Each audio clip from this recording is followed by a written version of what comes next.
kita jadi lebih kenal ya. Kita mungkin nggak sadar selama ini pemakai plastik tomat juga ya, cuma baru kali ya, oh ini ternyata yang bikinnya gitu ya. Pak, mungkin ini ada mulai pertanyaan ya Pak, yang ingin ditanyain ya Pak. Kita mulai dari Pak Donald, mungkin Pak Donald silakan.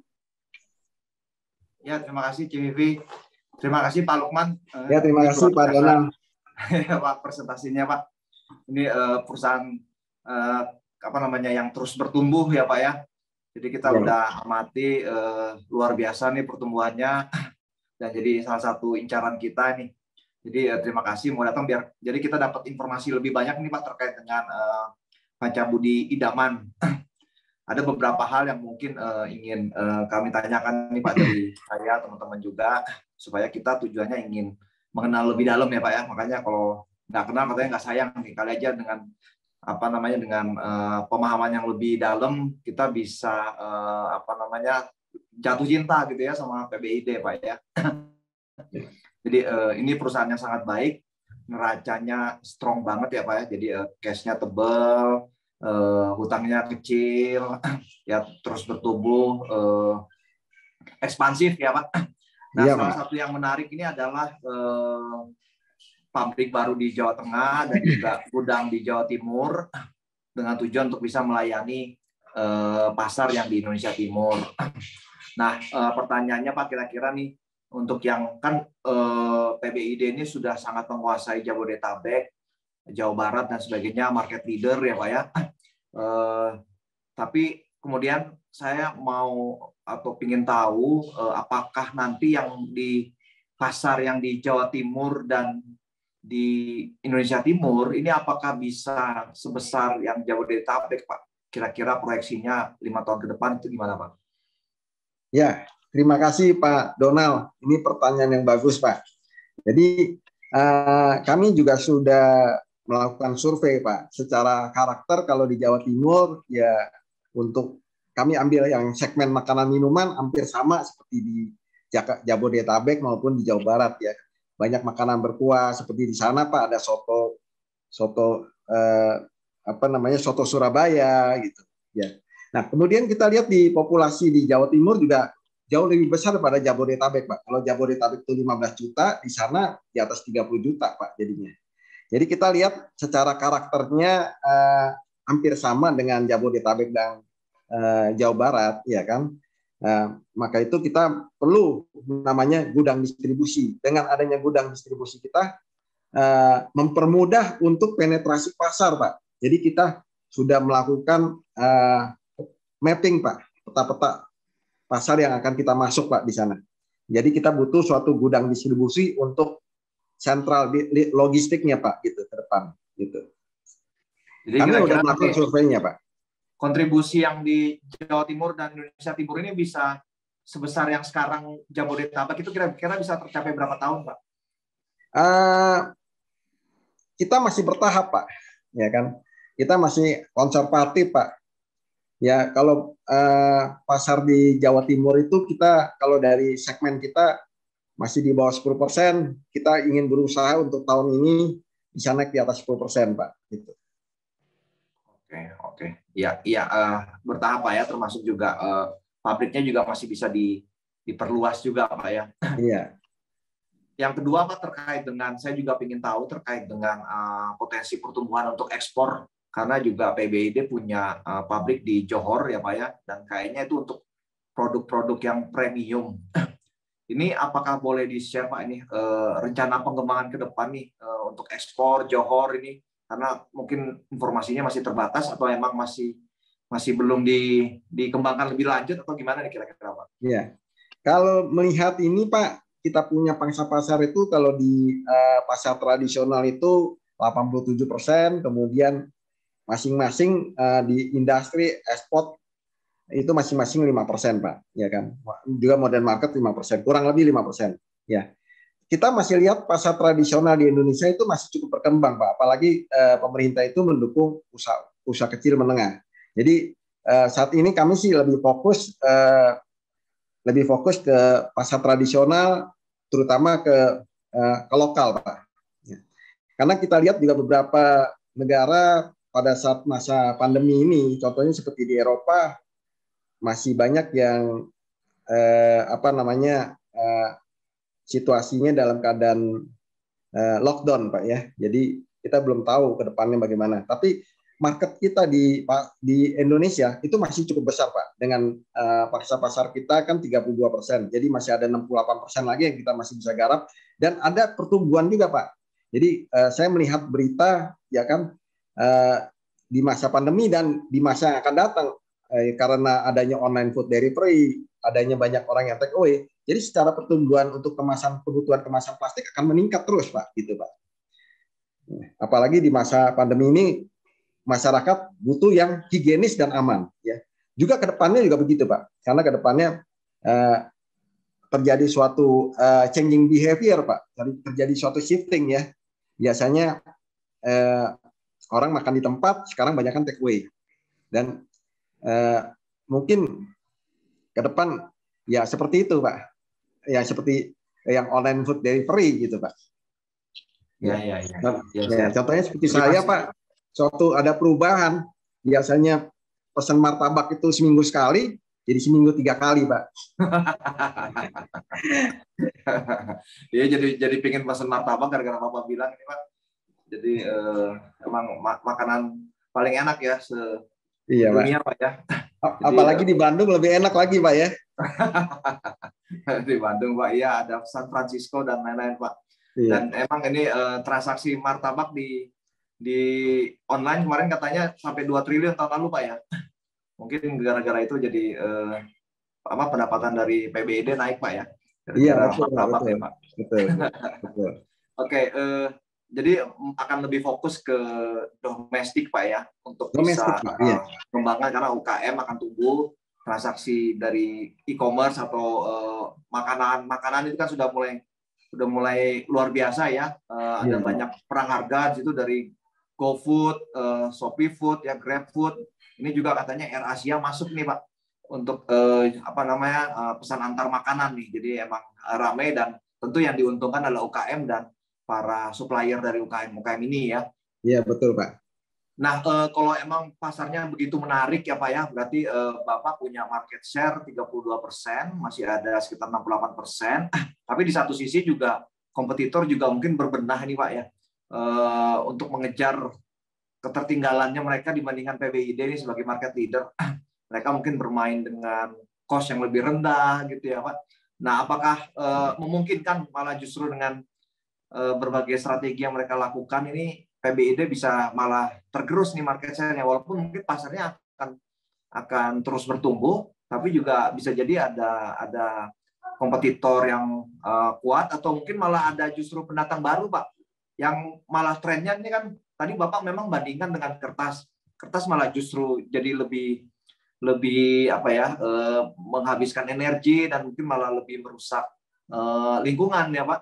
Tapi kayaknya sekarang wacananya itu malah justru masih kuat plastik nih. Bahkan plastik kan akan diberikan pajak ya, Pak ya.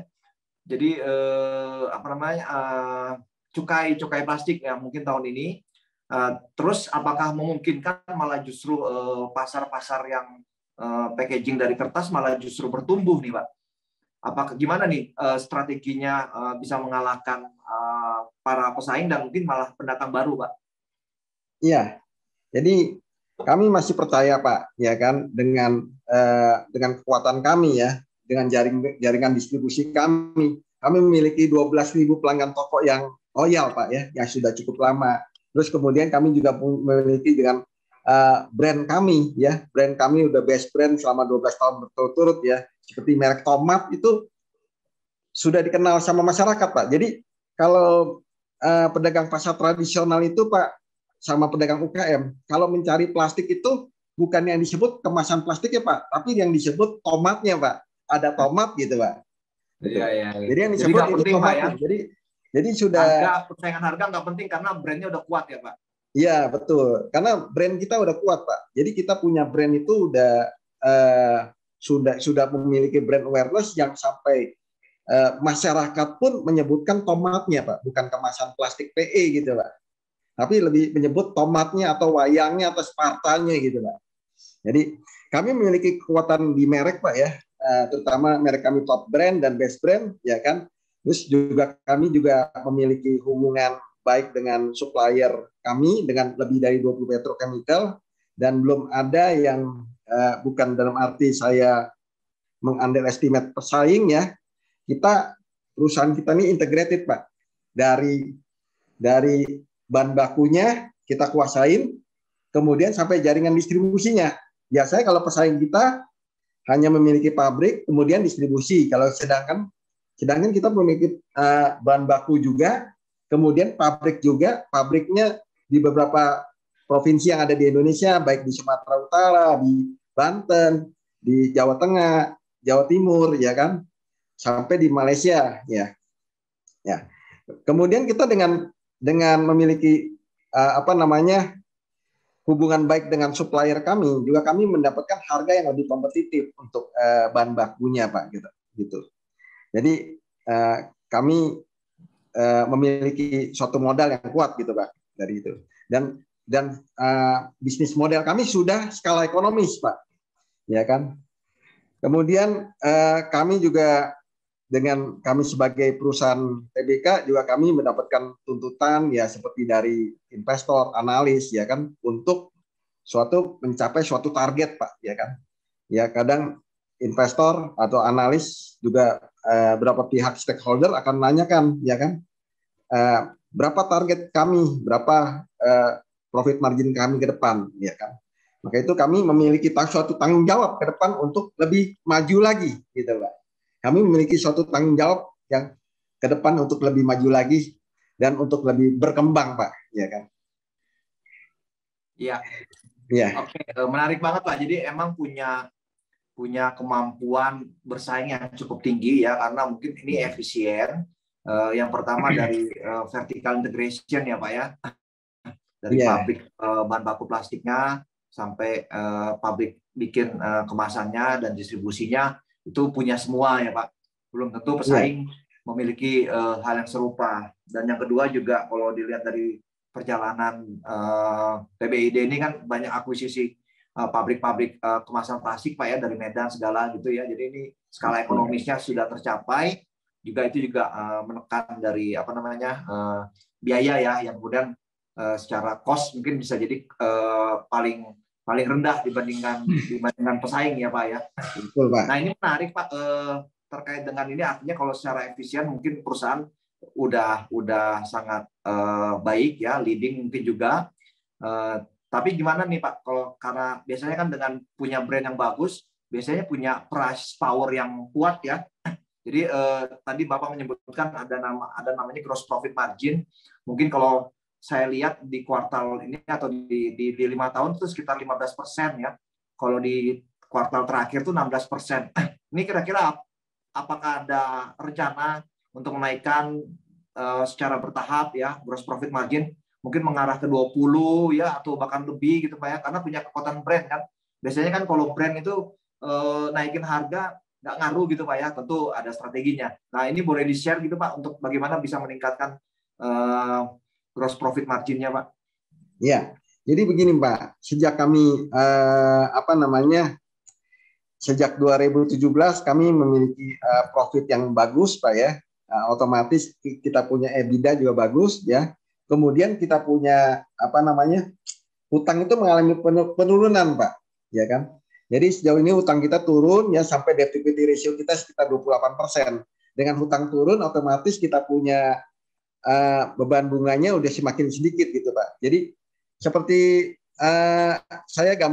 saya mungkin berikan suatu gambaran aja, Pak. Misalkan saya usaha ya kan, usaha pribadi, terus saya memiliki gudang atau ruko ya, yang mana rukonya sama gudangnya itu sudah lunas semua, Pak. Otomatis saya mendapatkan real profit, Pak, ya kan, mendapatkan real profitnya. Jadi, nah PBID ya seperti itu, Pak, gitu.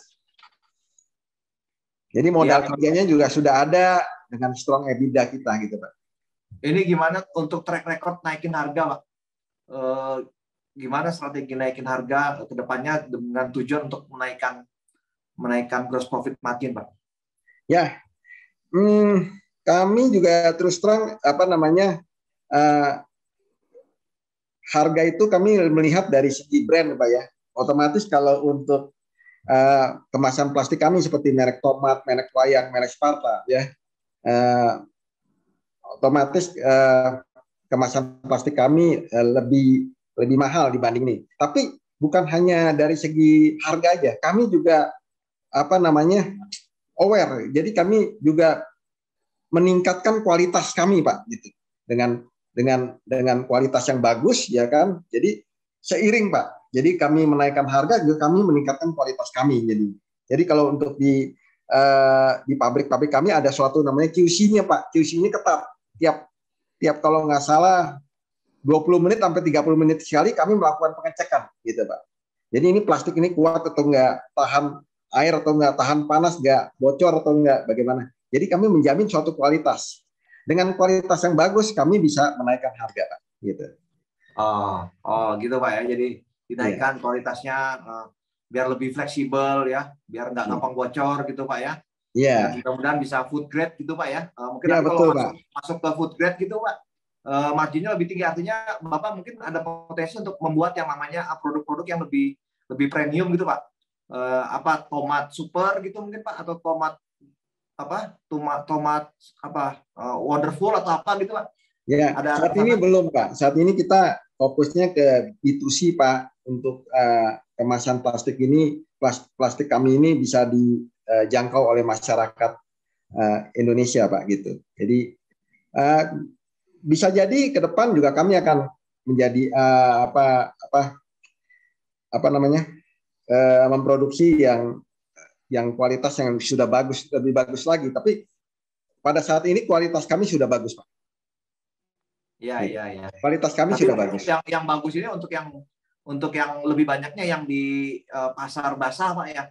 Jadi mungkin lebih ke menengah ke bawah ya Pak.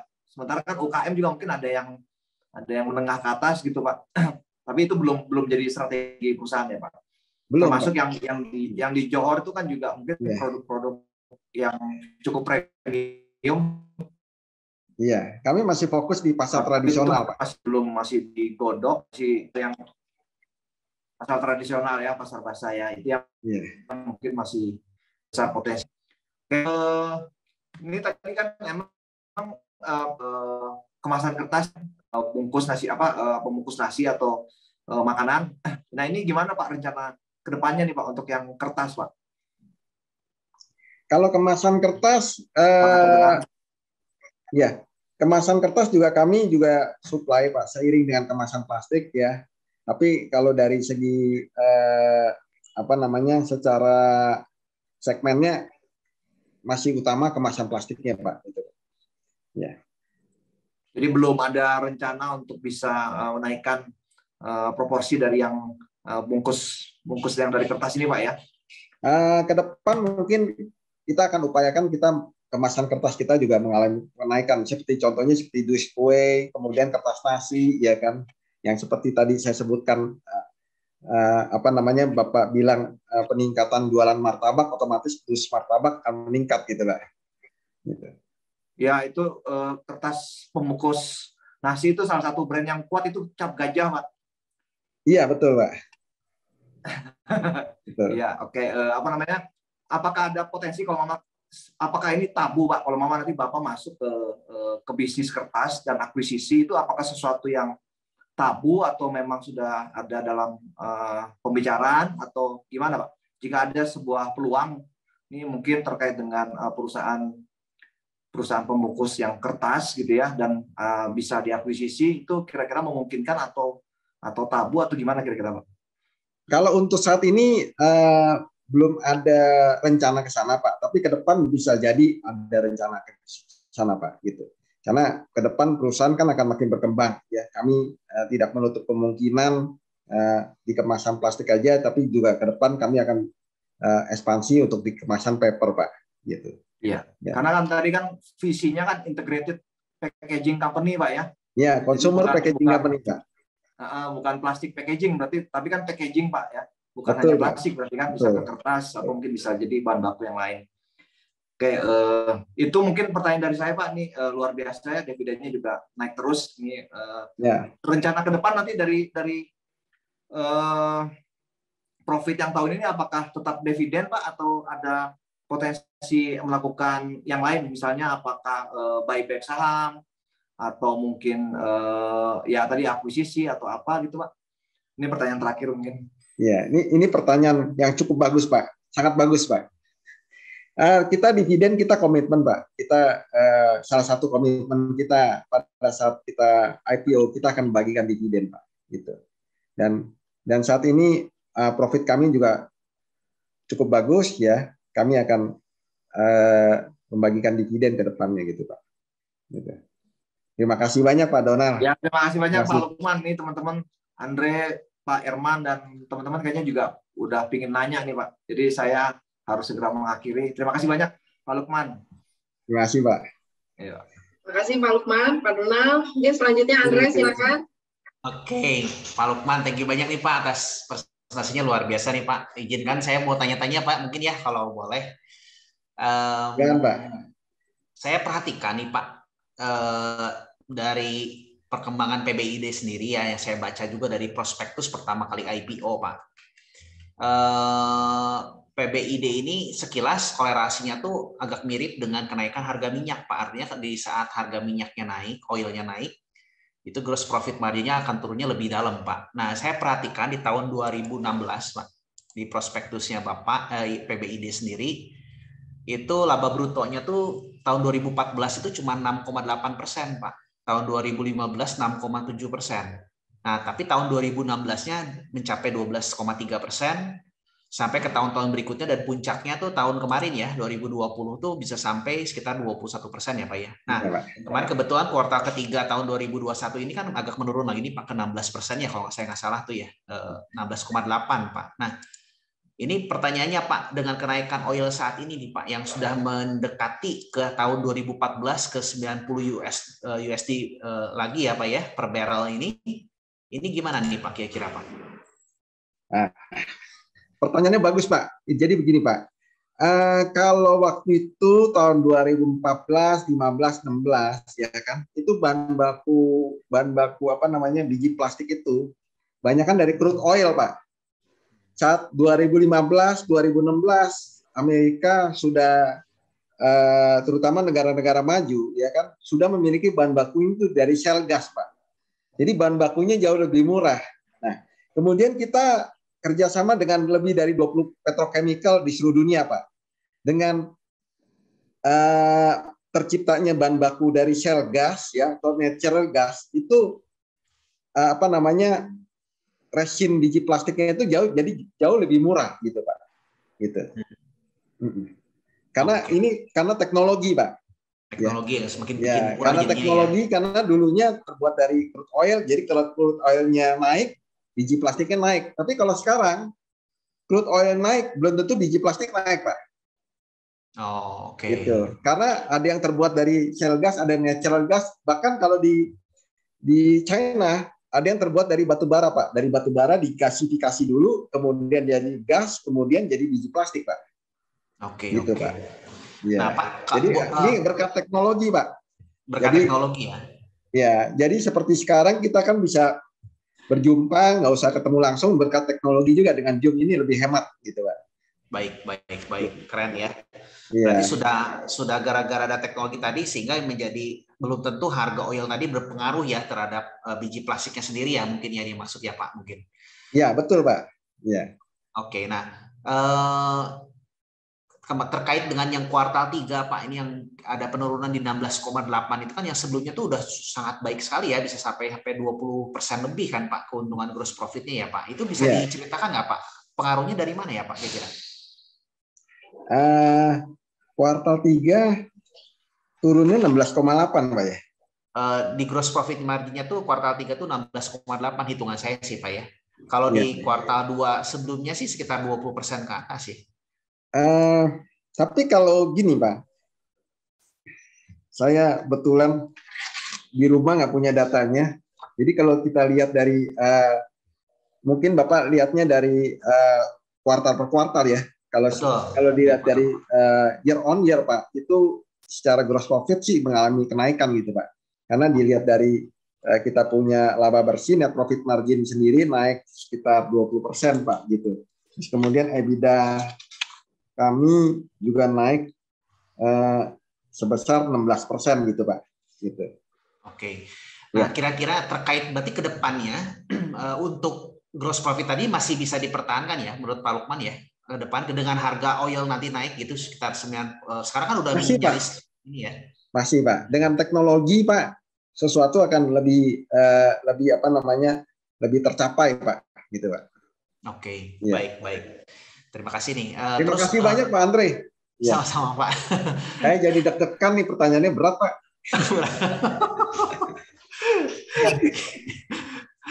Ada satu lagi Pak, kalau boleh saya bertanya nih Pak, mohon maaf kalau mungkin ini juga kurang tepat atau ini. Iya, silakan Pak. Terkait transaksi berelasi Pak, yang ada di PBID sendiri, adanya persona-persona manajemen kunci Pak, yang adanya utang lain-lain dan ada piutang Pak, bisa didisklos nggak Pak? Itu untuk apa ya Pak? Yang piutang lain-lain Pak ya? Betul, piutang lain-lain dan utang lain-lain Pak. Sebesar berapa Pak? Piutang lain-lain di tahun 2020 tuh 700 juta ya Pak. Kalau untuk yang di utang lain-lainnya itu mencapai 24 M Pak.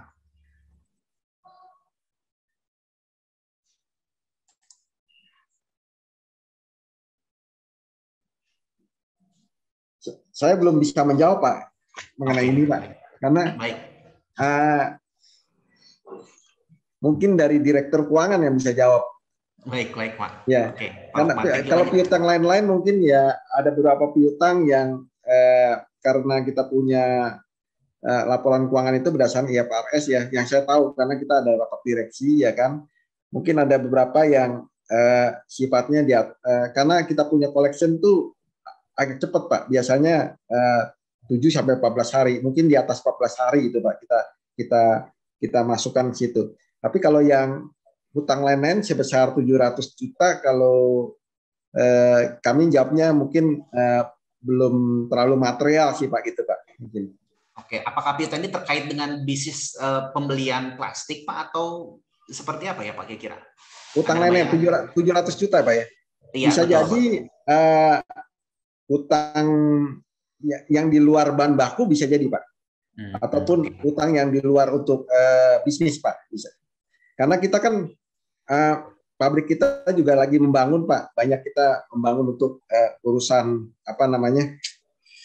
Untuk urusan pembangunan pabrik atau untuk pembangunan gudang distribusi kami Pak gitu. Baik. Gitu Pak Andre. Terima kasih banyak Pak Andre. Pak Lukman. Ya, udah. Cibibi silakan Ci. Thank you banyak Pak Lukman. Terima kasih Pak Lukman, makasih Pak Andre. Mungkin Pak Herman, silakan Pak Herman, ada yang mau ditanyain? Ya. Terima kasih Pak Lukman. Nanti diundang ke sekolah ya, ke MBA ITB buat ngajar ya, karena background-nya dosen ini, Pak Lukman. Terima kasih banyak Pak Herman. Terima kasih banyak Pak. Pak Lukman, ini perusahaannya keren ya, EPS-nya naik walaupun dari Q1 Q2 terus ke Q3-nya agak turun gitu ya. Tapi memang betul kalau disetahunin EPS-nya itu naik terus gitu ya. Terus ini relatif equity-nya lebih besar daripada debt-nya gitu ya. Nah, jadi kalau kriteria Warren Buffett nih kayaknya udah masuk kecuali mungkin kalau saya harapannya gimana caranya tuh si gross profit margin bisa di 30% nih Pak. Gitu ya, gross profit margin kan. Jadi saya nggak tahu nih apakah bisa diefisiensikan Pak, COGS-nya gitu ya.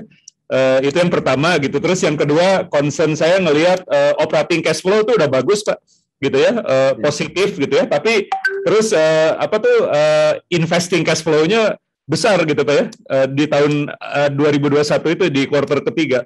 Gitu ya. Terus Bapak kan ada rencana ekspansi ke timur gitu. Beritanya juga baru di Kontan ya, 8 Februari 2022 gitu ya, untuk ekspansi. Makanya tadi Pak Donald juga mungkin nanya ya, sama pertanyaannya gitu. Jadi ekspansinya kan di Jawa Timur Pak, untuk penetrasi market ke Indonesia Timur gitu ya.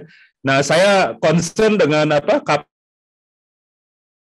yang nanti bisa membesar, free cash flow yang mengecil, tapi juga ada komitmen dividen gitu ya. Padahal kan mungkin yang bagus itu free cash flow-nya besar, dividennya nggak terlalu gede gitu ya. Nah itu masuk ke laba ditahan sehingga ada free cash flow yang besar untuk ekspansi gitu. Ya ini kebijakan keuangan Pak, tapi saya mau tahu kebijakannya seperti apa in global ya. Terus yang kedua mungkin mau nanya pemegang saham pengendali, Pak. Pemegang saham pengendalinya itu kan ada PT Alpen ya, Pak. PT Alpen itu hampir 75% gitu sahamnya. Terus ada Pak Joni Taslim, Pak, keluarga Taslim ini 8,36%. Nah, ini ngedrive policy keuangannya termasuk dividen seperti apa, Pak? Mohon harapannya ya, karena kami ini kalau masuk masyarakat itu ya hanya 16,97 gitu. Nah, jadi minta view-nya, Pak, gitu ya. Saya juga nyaranin ini Bapak beli juga, Pak, sahamnya, gitu ya, sahamnya PBID gitu. Iya. Thank you, Pak. Terima kasih banyak, Pak Herman. Jadi untuk pertanyaan yang pertama, kita untuk gross profit margin kita akan kita akan tingkatkan, Pak, dengan kita dengan meningkatkan kapasitas pabrik kita di Pemalang dan di Solo, Pak. Nah, pabrik kita yang di Pemalang dan di Solo kita akan tingkatkan kapasitasnya karena di sana dengan tenaga kerja yang murah ya. Kalau dilihat UMR di pabrik kita yang di Tangerang tuh UMR-nya kurang lebih hampir 4 juta lebih, Pak, ya kan. Sedangkan kalau di di Pemalang, di Solo, UMR-nya sekitar 1,5 juta sampai 2 juta, Pak. 1,5 juta sampai 2 juta. Jadi dengan apalagi sekarang di pemerintahan Bapak Presiden Joko Widodo juga telah membangun suatu infrastruktur yang bagus. Jadi suatu perusahaan yang ada di Indonesia dengan infrastruktur negara yang bagus, semuanya bagus, akan jadi suatu lebih efisiensi, Pak. Oh, iya. Dengan infrastruktur logistiknya bagus, kita juga dapat meningkatkan suatu efisiensi. Mudah-mudahan ke depannya kita punya gross profit margin akan mengalami peningkatan gitu. Apalagi ke depan teknologi akan semakin meningkat, ya kan? Ya, contohnya seperti tadi saya terangkan mengenai dari biji plastik yang dari crude oil sekarang udah menggunakan shale gas atau natural gas atau batu bara. Ya, kita bisa punya suatu sumber daya energi yang terbarukan gitu, Pak. Renewable energy yang mana ke depannya kita bisa melakukan suatu efisiensi ke depan. Apalagi juga mengenai biaya bunga, pemerintahan Bapak Presiden juga menekankan untuk biaya bunga itu di bawah 2 digit ya. Sekarang sudah single digit ya. Kita juga menurunkan kita punya cost beban bunga ya. Itu aja, Pak. Terus kemudian apalagi, Pak, nanyanya saya lupa jadi. Itu, Pak, yang free cash flow-nya, Pak, karena operating cash flow-nya kan bagus, tapi terus investing cash flow-nya juga tinggi, Pak, financing cash flow-nya sementara juga tinggi. Nah, jadi kita kan concern ya, cash flow-nya bagus gitu ya, kata Pak Donald tadi tebal gitu, tapi saya lihat operating cash flow-nya itu masih habis buat investing cash flow. Nah, terus bayar dividen yang besar gitu ya. Nah, kita kan pengen ada free cash flow juga ke depannya yang bisa banyak, Pak. Jadi ekspansinya itu nanti pakai free cash flow. Itu kira-kira gimana, Pak? Jadi ada trade off ya sama kebijakan dividennya gitu yang udah mulai naik. Itu view Bapak gimana? Ya, jadi kalau dividen kan salah satu komitmen kita kepada pemegang saham, Pak, ya kan. Jadi salah satu yang kalau untuk investasi saham ada dua yang menjadi suatu ketertarikan investor. Yang pertama adalah capital gain, yang kedua dividen yield. Jadi kita komitmen kita membagikan dividen, ya kan. Kalau kalau financing cash flow kita karena kita banyak melunasi pinjaman, Pak, jadi agak tinggi, ya kan. Kemudian kalau investing kita ada investasi ya seperti di yang di gudang distribusi yang di Jawa Timur, jadi agak tinggi. Kemudian ya kedepannya kalau semua sudah tercapai ya kan, mudah-mudahan cash flow kita akan semakin meningkat lagi, itu aja, Pak. Ya kan. Oke, Pak. Terus yang terakhirnya itu, Pak, pertanyaan yang tadi saham pengendalinya itu, Pak, yang 75% PT ya. Sama ya. Harga Taslim, Pak. Ya.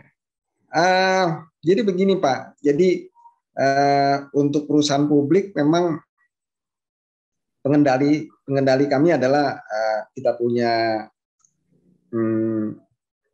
founder Bapak Joni Taslim, ya kan. dengan kepemilikan di PT Alpen sekitar 75%, terus kemudian kepemilikan beliau 8%-an, ya kan. Jadi dengan adanya pengendali ini, beliau juga punya suatu komitmen dalam usaha ini, ya kan, yang mana untuk usahanya lebih berkembang gitu. Saya dengar kalau ada beberapa perusahaan yang bukan saya bandingkan ya, ada beberapa perusahaan yang pengendalinya nggak ada, itu malah jadi berantakan, Pak. Iya. Karena nggak ada kontrol shareholder, ya kan? Oke, Pak. Iya, Pak. Ya. Untuk lebih baik dan lebih maju, Pak. Terima kasih. Ya, Pak. Siap. Thank you. Terima kasih, Pak. Ya, terima kasih, Pak Herman. Masih banyak. Terima kasih banyak. Pak Herman, kasih Pak Lukman. Ya, Mungkin saya baca pertanyaan di grup ya Pak, ada yang bertanya ya Pak. Tapi ini saya mau tanya lagi nih Pak, saya sendiri saya mau tanya ya. Pesaing dari Budi sendiri apa Pak? Seudah Budi gitu, seudah PBID apa gitu. Kan 32% merek tomat tuh. Memang saya paling suka tuh merek tomat Pak.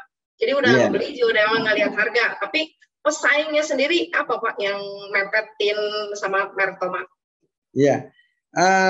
Kalau yang head to head dengan kami ya, kalau kami berdasarkan berdasarkan survei dari, kita pernah survei menggunakan konsultan dari Amerika, Frost & Sullivan, ya kan.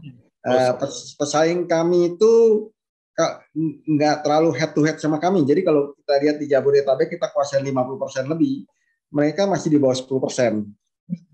Masih di bawah 10%. Ini berdasarkan angka dari Frost & Sullivan gitu. Jadi kalau lihat pesaing kami itu masih bisa dikatakan belum head to head dengan kami, karena kami adalah jarang yang perusahaan yang memiliki suatu integrated business model yang sudah skala ekonomis dari raw material sampai ke finish product gitu. Jadi itu aja Bu. Berarti udah pasarnya, udah penguasa pasar lah ibaratnya ya Pak. Nah kan ini kan mungkin penguasa pasar itu cita-cita dari semua perusahaan pengen jadi leader di sektornya kan ya. Sekarang ini PBID udah berhasil jadi leadernya. Sekarang target berikutnya apa 5 tahun ke depan? Kira-kira PBID mau jadi apa lagi gitu Pak? Kan kasarnya ini kan produk brandnya udah oke. Terus pasar udah dikuasain. Nah rencana 5 tahun ke depan udah jadi juara nih, pengen jadi apa lagi gitu Pak? Ya, seperti tadi yang saya lupa tadi yang bicara siapa, Pak Andre atau Pak Donald, kita menjadi consumer packaging company gitu. Jadi bukan hanya kemasan plastik tapi juga menyiapkan kemasan kertas. Jadi seiring dengan perjalanan kami punya suatu visi ke depan, kami menjadi consumer packaging company.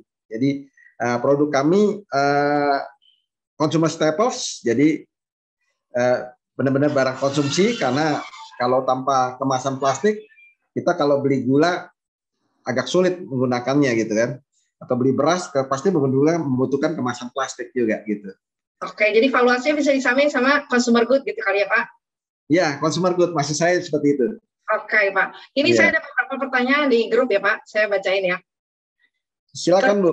Growth opportunity dari segmen e-commerce dan food delivery, boleh diberikan kisi-kisi apa sudah ada pembicaraan di tingkat akhir. Nah mungkin kalau e-commerce kan tadi saya dengar Bapak kan memang langsung ke pasar ya, B2C ya. Jadi ada ini nggak kerjasama sama e-commerce atau apa gitu Pak? Atau masih strateginya tetap B2C ke pasar itu? Ya, kalau untuk jadi telling frankly Bu, jadi kalau untuk kerjasama B2B ya ada beberapa, cuma saya nggak hafal untuk nama perusahaannya ya kan. Tapi kita lebih besar ke B2C-nya karena kita punya 12.000 pelanggan toko. Dan tidak menutup kemungkinan kita punya produk itu seperti kemasan tomat itu bisa digunakan, diaplikasikan untuk apa aja ya kan. Bisa ada juga digunakan untuk membungkus baut mur, untuk otomotif kan ada juga menggunakan baut mur, untuk kemasan plastik yang lebih kecil gitu. Juga bisa juga digunakan seperti tadi ada gambar untuk yang hobi seperti ikan cupang, ya kan, ikan hias bisa jadi. Jadi kalau untuk e-commerce bisa jadi, apalagi di masa sekarang ini hujan, otomatis untuk pengiriman itu pasti menggunakan plastik, kemasan plastiknya. Jadi biasa ada menggunakan kantong plastik, terus kemudian ada plastik plate-nya di situ untuk disegel gitu. supaya menghindari kerusakan pada saat hujan gitu. Ya, pasti menggunakan kemasan plastik juga gitu. Oke, jadi ada, tapi belum boleh sebut merek kali ya Pak, kerjasama sama siapa ya? Iya, ada. Oke, ini ada pertanyaan, tadi mungkin udah ditanya sama Pak Andre ya, kenaikan harga minyak ya, tadi kan yang dengan teknologi itu bisa dikurangi risiko kenaikan minyak ya Pak. Nah ini ada pertanyaan lagi, apa perusahaan mempunyai strategi ESG untuk menjadi lebih green? Apa perusahaan tertarik mengembangkan kantong plastik teruraikan sehingga lebih ramah lingkungan, recycle mungkin ya Pak? Iya Bu. Iya. Jadi kami sebagai perusahaan publik, apalagi dapat tuntutan dari otoritas ataupun dari investor atau analis ya, itu kami sangat peduli terhadap ESG, Environment, Social, and Good Corporate Governance gitu. Jadi kita punya ESG, salah satunya kalau untuk environment kita banyak kerjasama dengan beberapa dinas lingkungan ya kan, contohnya seperti pemberian bibit tanaman untuk penanaman kembali, kemudian kita juga ada kerjasama mengenai air bersih segala macam, kita ada kerjasama untuk suplai air bersih di wilayah Jawa Timur. Kemudian untuk sosial kita ada untuk masalah sumbangan untuk bencana alam, sumbangan sosial, sumbangan ke panti asuhan, kita juga ada acara untuk donor darah. Ya. Kemudian untuk Good Corporate Governance kita sudah 5 tahun berturut-turut ya, Go Public, kita selalu menyampaikan laporan keuangan tepat waktu. Jadi saham kami tidak ada notasinya, misalkan keterlambatan laporan keuangan, ya kan. Kemudian kita juga tepat waktu dalam memberikan annual report kita. Gitu.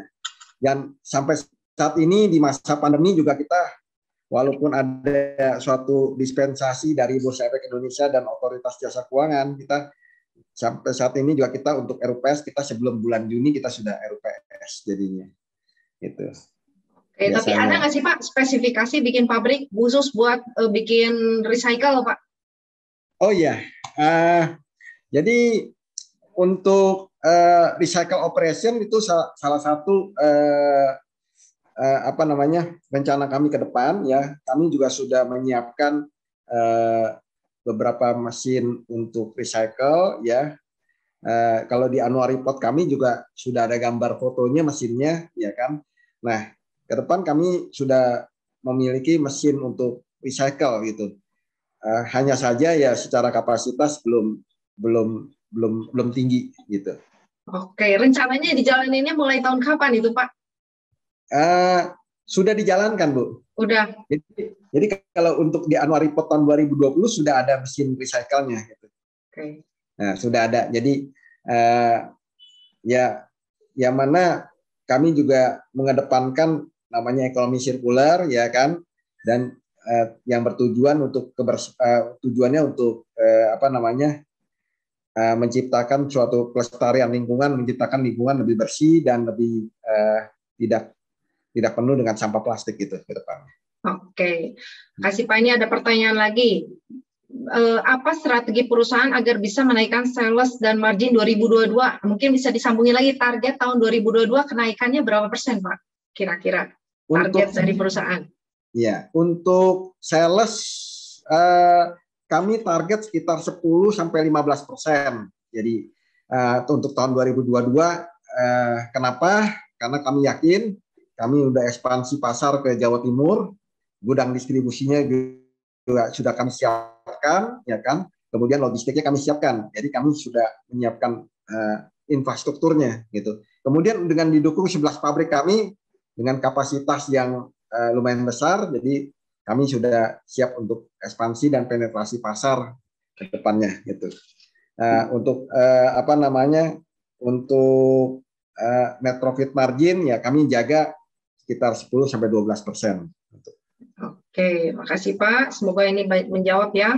Terus bagaimana strategi PBID menggenjot penjualan di Indonesia Timur? Tadi udah bilang ya, bikin gudang distribusi tadi ya Pak.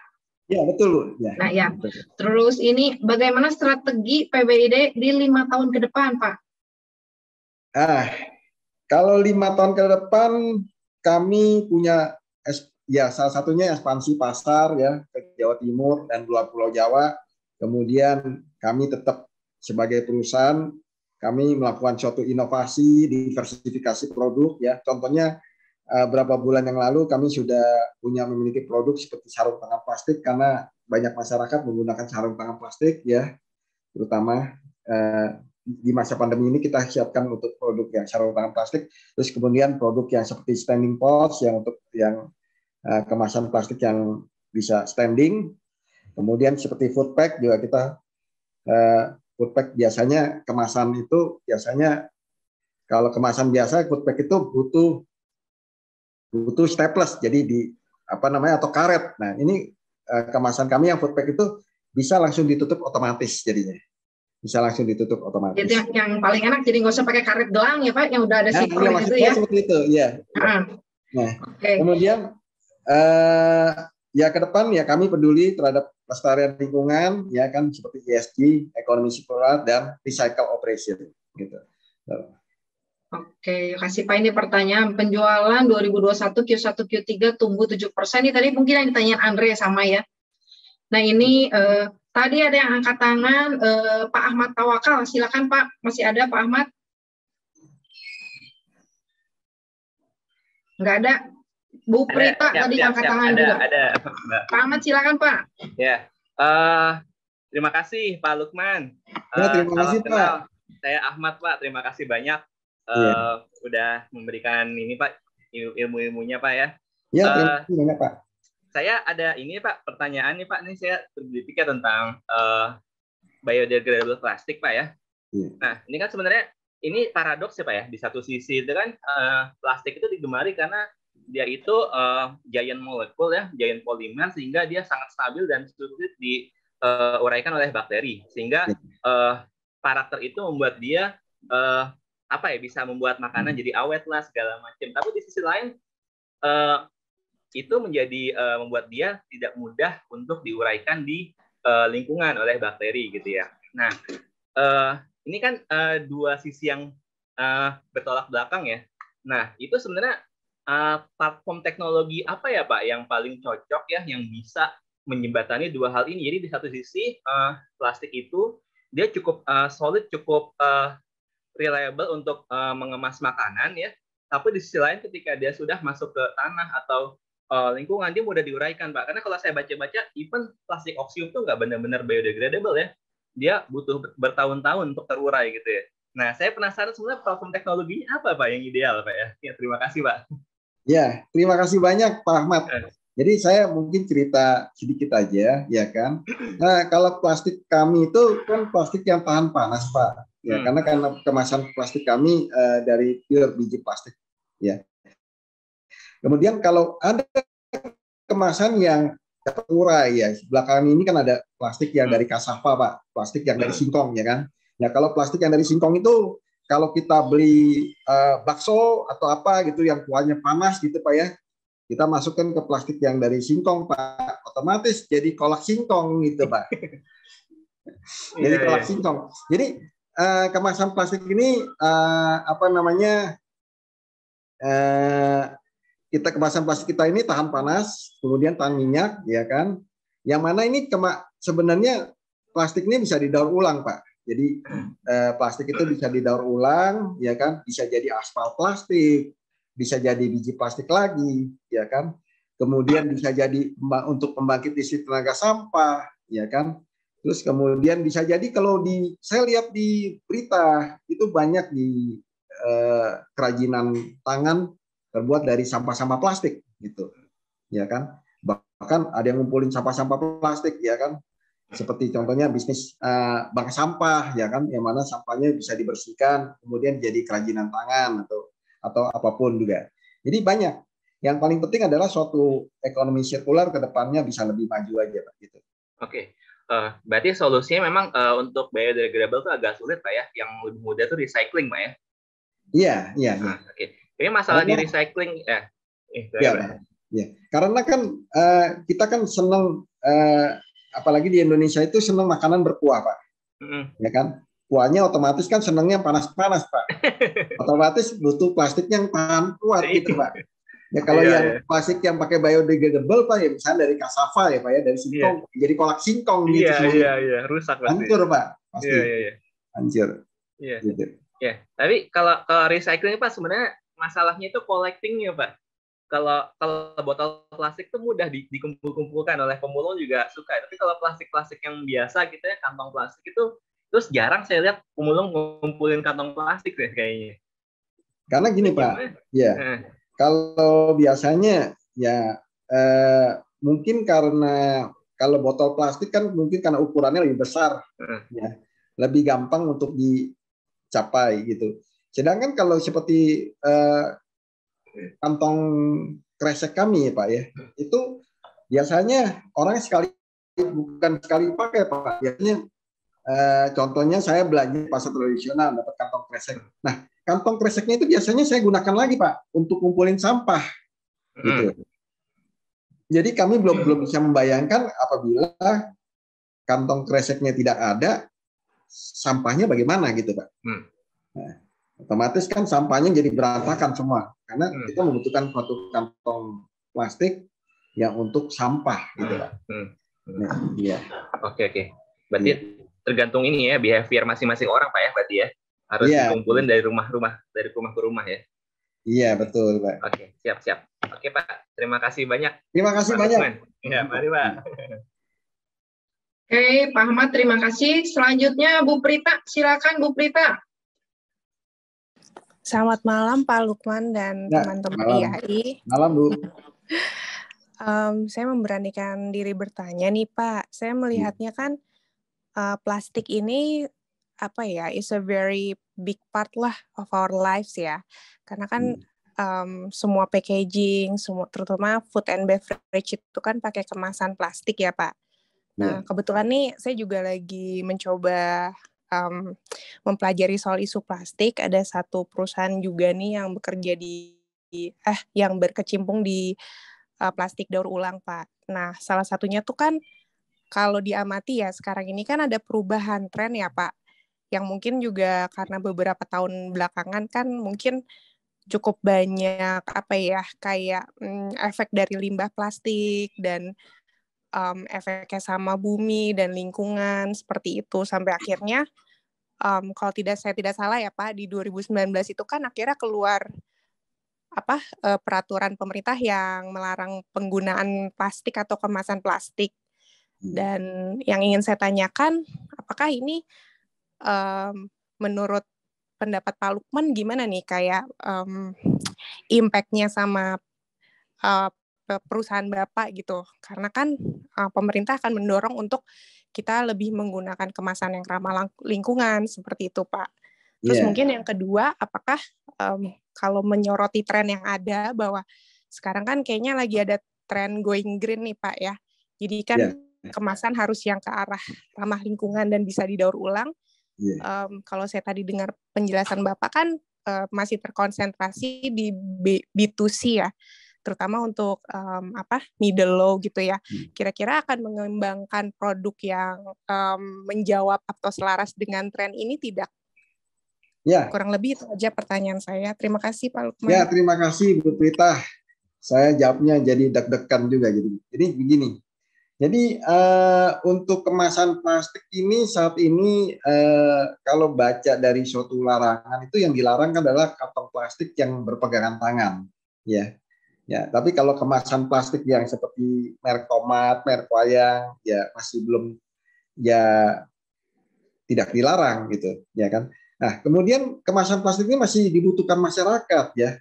Saya nggak bisa membayangkan tadi saya sudah mention ya kan kalau gula itu kalau tidak menggunakan kemasan plastik itu kita harus bungkusnya pakai apa gitu ya kan. Kemudian minyak goreng kan menggunakan kemasan plastik juga ya kan.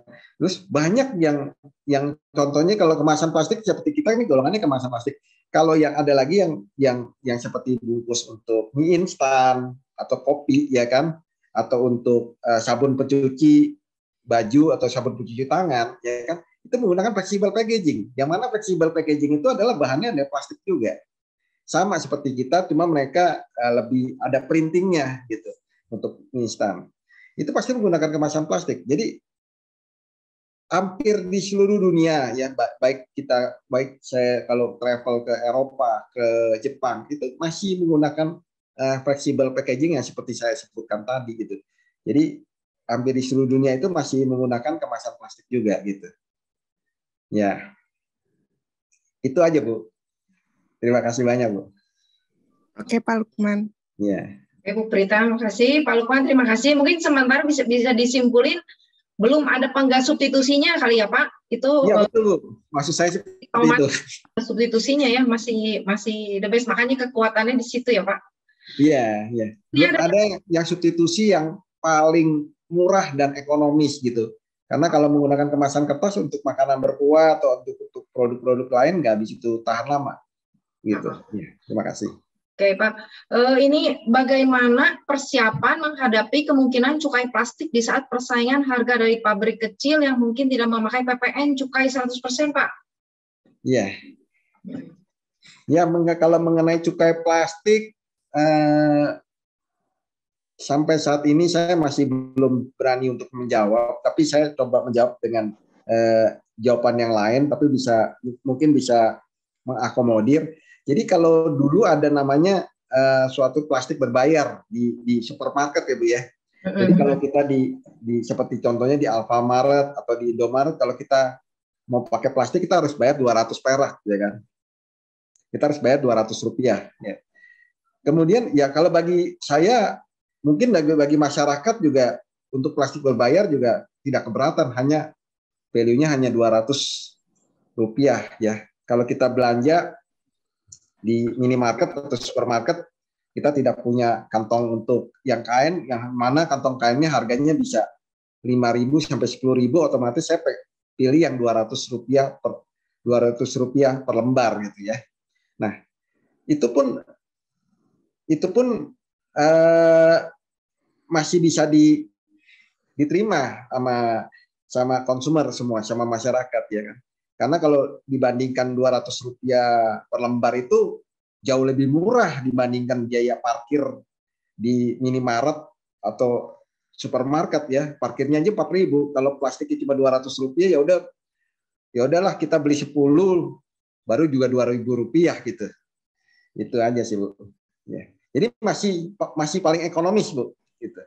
Oke, jadi kalaupun harga jualnya dinaikin juga tetap orang beli gitu ya Pak. Jadi nggak merupakan kendala yang signifikan gitu ya kenaikan cukai itu ya.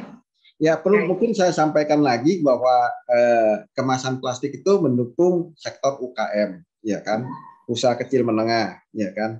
Tapi pemerintah pasti aware terhadap sektor UKM, yang mana kalau kita pemerintah seperti kemasan kita banyak digunakan untuk UKM. Nah kalau dilarang atau ya andai kata yang saya sebutkan ini seperti itu, ya kan. Jadi makanan-makanan impor akan banyak Bu, otomatis. Sedangkan makanan-makanan yang kita pasar-pasar tradisional kita akan jadi nggak berkembang karena masalah packagingnya gitu. Jadi otomatis kita akan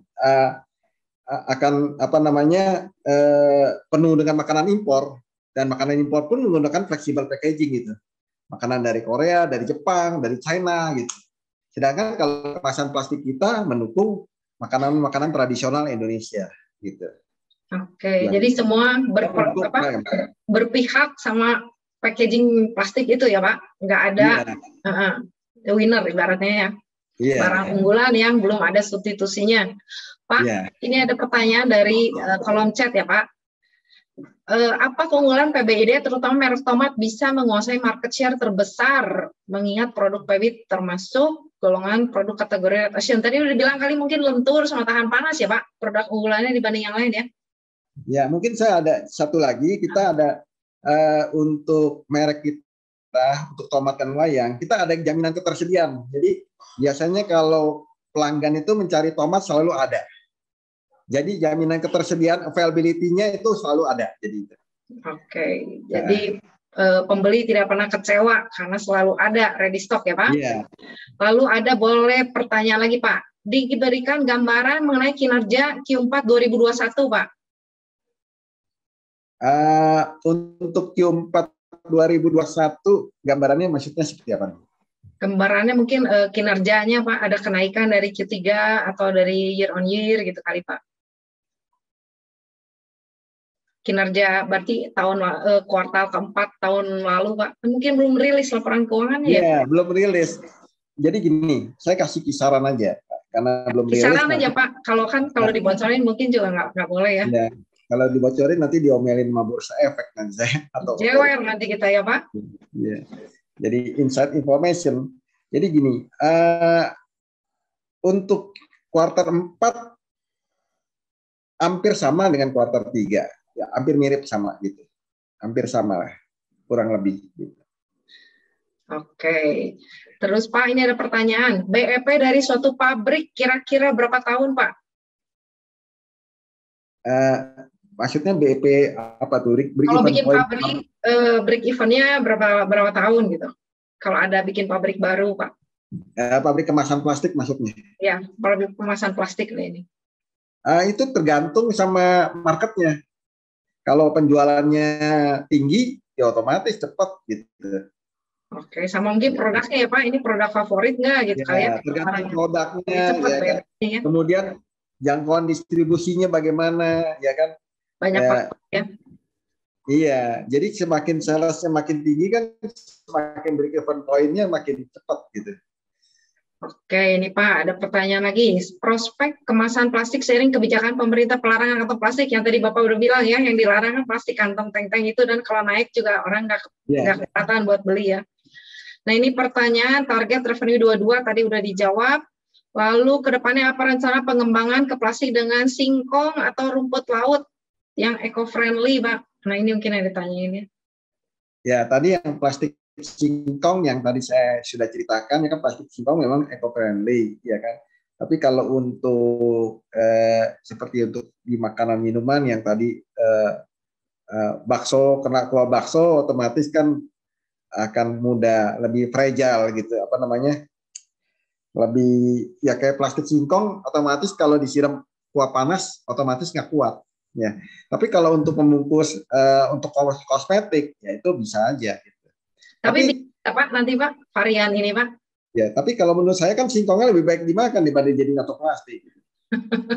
Jadi nggak tertarik buat bikin plastik model begini gitu kayak Pak? Iya, nanti kalau plastiknya dari singkong semuanya kita makan singkong nantinya. Oke, ada pertanyaan lagi Pak. Pak Lukman, apa ada roadmap menguasai market share 50% Pak? Ada rencananya kan selama ini kan udah 32%, target berikutnya mungkin achieve berapa persen Pak?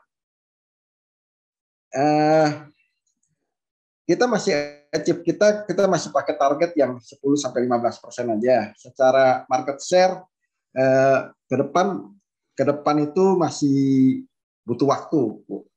Jadi kita masih butuh waktu untuk meningkatkan kita punya market share gitu Bu. Ya saya bicaranya secara konservatif aja, ya kan. Kita selalu menargetkan double digit untuk growth penjualan kita. Dan saya rasa apalagi negara kita negara yang ke depan akan tumbuh, ya kan. Untuk tahun 2030 Indonesia akan di posisi di G20 itu ranking 4 atau ranking 5. Jadi seiring dengan pertumbuhan ekonomi kita, ya kita juga akan makin bertumbuh gitu. Oke, jadi mungkin dihitung manual dengan pertumbuhan growth berapa digit, double digit, bisa lama-lama berapa persen kali market share-nya gitu ya Pak?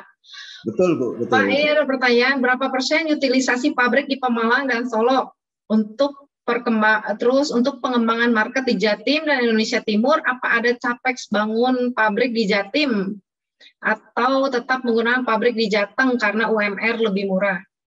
Iya. Jadi kalau untuk utilisasi pabrik kita rata-rata 75% sampai 80%, ya kan. Kemudian untuk di Jawa Timur kita hanya gudang distribusi saja, jadi kita mengandalkan pabrik kita yang di Solo dan di Pemalang. Oke, semoga menjawab ya Pak. Lalu ini ada pertanyaan lagi. Mohon dijelaskan sejauh mana strategi tim Research and Development dalam misi pengembangan perusahaan ke depan, Pak? Kita untuk R&D produk atau apa Bu? produk kali ya nih ya. Nah, produknya. Kita selalu lihat dari suatu marketnya. Contohnya seperti di masa pandemi, banyak orang membutuhkan sarung tangan plastik ya. Apalagi untuk pedagang-pedagang pasar tradisional, dulunya tidak menggunakan sarung tangan plastik, sekarang lebih mau higienis, mereka menggunakan sarung tangan plastik jadinya.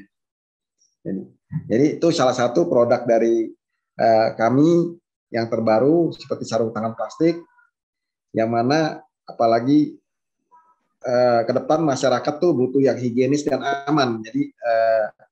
Jadi untuk makanannya tidak tersentuh sama tangan, jadi menggunakan sarung tangan plastik ya. Seperti itu, contohnya seperti itu. Oke, ada R&D ya Pak? Ada R&D. Oke. Terus Pak, ini apa memungkinkan produk plastik yang diproduksi berasal dari plastik daur ulang? Ini udah bikin kan ya Pak? Udah ada ya? Kalau untuk yang food grade tidak bisa, Bu. Nggak bisa. Oh, daur ulang nggak bisa. Food grade bagi kresek gitu ya Pak? Yang daur ulang. Yang kantong kresek bisa. Oke, tapi bikin gitu Pak. Saat ini bikin. Saat ini sih kita untuk yang food grade itu bukan berasal dari daur ulang. Tapi kreseknya yang lainnya kantong kresek kalau untuk aplikasinya untuk digunakan untuk bila di aplikasinya untuk barang bangunan, bahan bangunan, ya kan, seperti pasir, seperti semen, itu bisa menggunakan untuk recycle. Oke. Tapi kalau untuk kemasan plastik kami yang berarti ini apa? Ada bikin juga gitu? Ada, tapi nggak terlalu banyak di situ. Oke. Lalu ini ada pertanyaan lagi Pak, setelah Jawa Timur rencana ekspansi kemana lagi? Kita masih fokus di Jawa Timur dan Indonesia Timur ya. Seperti di Indonesia Timur, seperti terus terang juga Kalimantan Timur juga kita masuk sana, seperti Banjarmasin, Samarinda juga kita sudah akan masuk ke sana gitu. Oke, Pak, ini mungkin terakhir ya pertanyaannya ya, Pak. Maaf ya Pak. Ya, silakan Bu, nggak apa-apa Bu. Kita sampai malam begini. Iya. Satu lagi ya Pak terakhir. Untuk sekarang raw material terbesar dari plastik adalah biji plastik dari oil tadi atau gas ya Pak? Itu ya berarti ya? Iya. Oke. Ya, udah kali ya Pak. Mungkin saya balikin waktunya ke Andre. Silakan Andre. Ya, ini thank you banyak nih Pak Lukman. Terima kasih Pak Andre. Nih, Pak. Mohon maaf ya kalau kita juga banyak bertanya nih, banyak gini ya Pak ya. Kepo Pak, maaf ya Pak. Nggak apa-apa Bu. Tapi mohon maaf juga ada beberapa pertanyaan yang saya belum bisa jawab. Ya mungkin yang terlalu detail gitu Pak. Ya baik Pak. Nanti mudah-mudahan ini Pak ya. Terima kasih banyak Pak. Justru kita juga udah banyak dapat insight ya, luar biasa. Izinkan mungkin untuk foto bersama dulu ya Pak. Silakan Bu. Kita foto dulu ya Pak. Ya. Oke, sebentar saya ambil. Kita berlima dulu ya. Pak Darmin udah ada belum ya Pak Darmin? Pak Darmin. Pak Darmin sama Pak Dona, Pak Herman. Pak Darmin Liong ya. Pansnet. Pak Darmin. Pak Darmin ada Pak?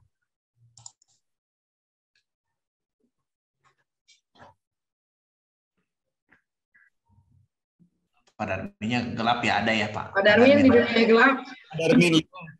Pak Darmin, ini saya kenalin Pak Darmin sama Pak Donald, Pak Andre. Kenal Pak Darmin. Halo Pak Darmin. Salam kenal Pak Darmin. Oke. Ya malam Pak. Malam Pak Darmin. Malam Pak Darmin. Malam. Malam Pak Darmin. Malam Pak. Ya Pak, kita foto dulu ya bareng ya Pak. Oke, 1, 2, 3. Makasih Pak Darmin, Pak Lukman. Terima kasih Pak. Terima kasih. Bagus acaranya. Iya, belajar Pak. Bentar ya.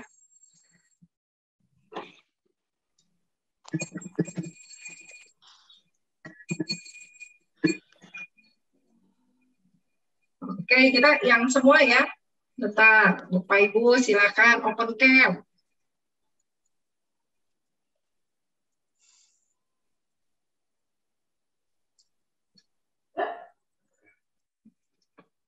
Iya. Oke. 1, 2, 3.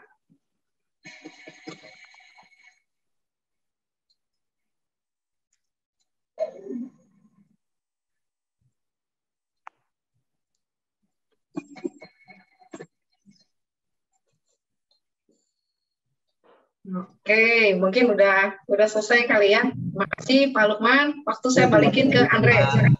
Pak Lukman, thank you banyak ya atas insight-nya. Semoga PBID Pancabudi makin berjaya terus ya, sukses terus ya Pak ya. Ya, amin. Amin. Dan mudah-mudahan bisa ke depannya siapa tahu berkenan untuk diundang kembali Pak ke IAI ya Pak ya untuk bisa sharing-sharing lagi. Thank you banyak Pak Lukman.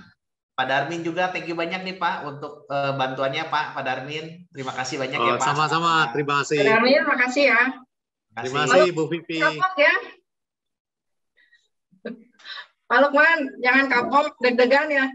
Iya. Terima kasih banyak Bu Vivi. Terima kasih Pak Andre. Terima kasih. Dan terima kasih Bapak dan Ibu, Pak Herman. Thank you Pak Lukman. Terima kasih semuanya. Terima kasih Pak Lukman. Terima kasih Pak Lukman. Terima kasih Pak Lukman. Terima kasih Pak. Saya izin live nggak ya? Ya, terima kasih Pak. Sehat selalu Pak. Ya, terima kasih Pak. Yes.